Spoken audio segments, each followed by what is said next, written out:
तलाक दूंगी, मगर मेरी एक शर्त है। आज की हमारी ये कहानी शादीशुदा कपल्स तो जरूर देखें। दोस्तों, कई बार देखा जाता है कि कपल्स एक दूसरे से बेहद प्यार करते हैं, लेकिन इसके बावजूद भी उनके रिश्ते में दरार पैदा हो जाती है। जब भी कोई रिश्ता बनता है तो उसके साथ बनती है कई उम्मीदें और एक वादा उम्र भर साथ निभाने का। एक वक्त था जब पति पत्नी का रिश्ता जन्म जन्मांतर का साथ माना जाता था, लेकिन समय के साथ रिश्तों के मायने भी बदल रहे हैं। किसी भी रिश्ते को बनने में सालों साल लग जाते हैं, लेकिन आपसी मनमुटाव और जल्दबाजी में अलग होने का निर्णय रिश्ते को बिखार देता है। पति पत्नी के रिश्ते में सबसे ज्यादा जरूरी होता है आपसी समझ और मेच्योरिटी का होना। वक्त रहते ही अगर कपल्स ये समझ जाएं तो रिश्ते में दरार आएगी ही नहीं। आइए सुनते हैं 10 सालों से शादी के बंधन से जुड़े राजेश और कविता की जिंदगी में ऐसा क्या था जो बात तलाक तक पहुंच गई, और क्या वो दोनों अपने रिश्ते को बचा पाए। तो देर किस बात की है, बढ़ते हैं कहानी की तरफ। लेकिन इससे पहले कि आप कहानी में खो जाएं, चैनल को सब्सक्राइब और वीडियो को लाइक करना ना भूलें। इससे मुझे भी आप तक कहानी पहुंचाने का मोटिवेशन मिलता है और पता लगता है कि आप लोगों को मेरी कहानियां अच्छी लग रही हैं।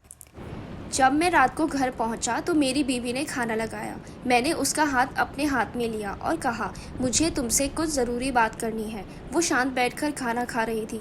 उसकी आंखों में कुछ दर्द सा साफ नज़र आ रहा था। अचानक, मुझे नहीं पता कैसे कहूँ, मगर मुझे उसे बताना ही था। मैंने बड़ी शांति से कहा, मुझे तलाक चाहिए।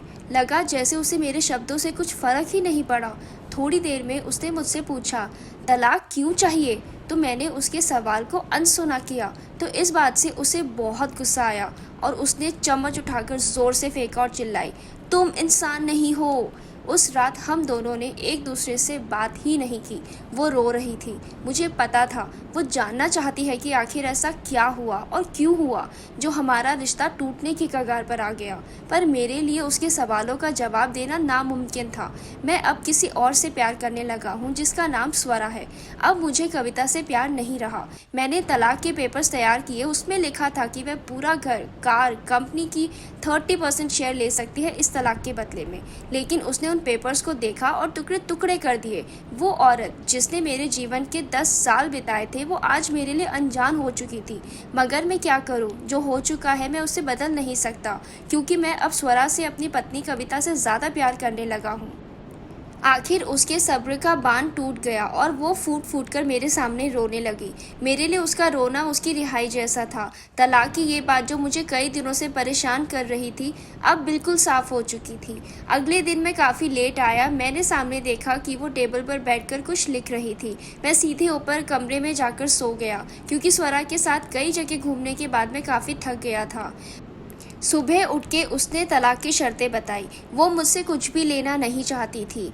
बस उसने मुझसे 1 महीने का समय मांगा और आग्रह किया कि इस 1 महीने में हम वो पुराने वाला जीवन जिए जितना भी संभव हो सके, क्योंकि आने वाले महीने में हमारे बेटे करण की परीक्षा थी और वो नहीं चाहती थी कि इस टूटे रिश्ते का प्रभाव उसकी पढ़ाई पर पड़े। मुझे भी ये बात ठीक लगी, मगर वो कुछ और भी चाहती थी। जैसे शादी के दिन मैं उसे उठाकर अपने बेडरूम तक ले गया था, उसी तरह हर रोज़ 1 महीने तक मैं उसे बेडरूम से उठाकर मेन गेट तक ले जाऊं। मुझे लगा ये पागलपन है, मगर इन आखिरी दिनों में थोड़ा अच्छा बनने के लिए मैंने उसकी ये शर्त स्वीकार कर। पहले दिन मैं जब उसे बाहर गेट तक ले गया तो हम दोनों काफ़ी अजीब महसूस कर रहे थे। अगले दिन ये काम थोड़ा आसान और सामान्य सा हो गया। वह मेरे सीने से लगी थी और मैं उसकी खुशबू महसूस कर पा रहा था। ऐसा लगा जैसे कई दिनों बाद मुझे ये खुशबू मिल रही थी, या मैंने ही उसके होने का एहसास महसूस नहीं किया था पहले। चौथे दिन जब मैंने उसे उठाया तो वो पुराना रोमांच लौटने लगा और 5वें छठे दिन तो पुराना प्यार फिर से जागने लगा। मैंने स्वरा को इस बारे में कुछ नहीं बताया था। अब उसे उठाना और भी आसान हो गया। शायद हर रोज ये सब करने का मैं आदी हो गया था। एक दिन वह अपनी पसंद की साड़ी निकाल रही थी, लेकिन कुछ खास ढूंढ नहीं पाई। उसने सांस भरते हुए कहा कि उसके सारे कपड़े ढीले पड़ने लगे हैं। तब मुझे पता चला कि वह दुबली हो और इसीलिए मैं उसे उठा पा रहा था।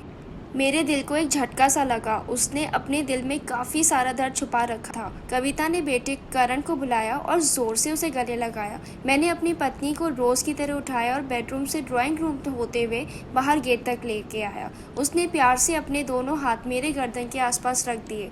मैंने उसे ज़ोर से पकड़ रखा था, बिल्कुल हमारे सुहाग रात की तरह, मगर इसका इतना कम वजन मुझे परेशान कर रहा था।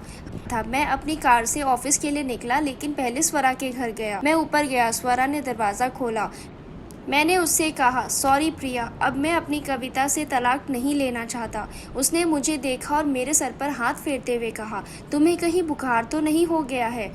मैंने उसका हाथ हटाया और कहा, सॉरी प्रिया, अब मुझे अपनी पत्नी से तलाक नहीं चाहिए।